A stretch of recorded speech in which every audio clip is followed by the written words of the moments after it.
Welcome. In this video, I will show you how to create or remove user accounts on your 8th generation Microsoft Surface laptop.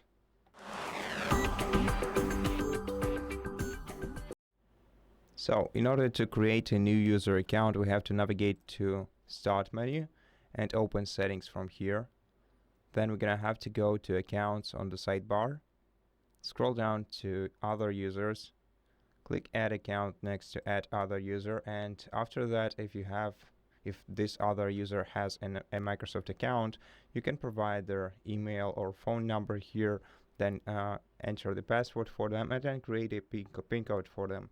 But if they don't have a Microsoft account, you have to select I don't have this person's sign-in information and then create an email for them.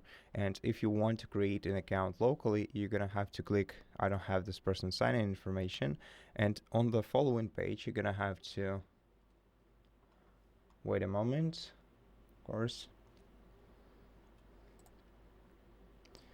and then enter their click add a user without a Microsoft account. Enter their username in the first field and then create a password for them. Confirm.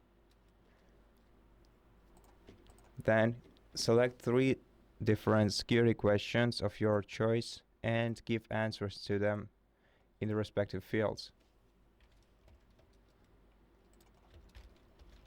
This way, this person will be able to restore their password in case they forget it. Then click Next. And now to switch to their account, you have to navigate to the Start menu. Then click Your Account right here. Click the 3 dots icon and then select their account. This way you will switch to their account. Now if you want to remove their account, you have to sign out of it beforehand. Then go to the same menu, expand their account settings, and then click Remove next to Account and Data. Click Delete Account and Data, and that's it. Thank you for watching this video. If it helped you, please consider subscribing to our channel, leave us a like and a comment below, and I'll see you in the next one.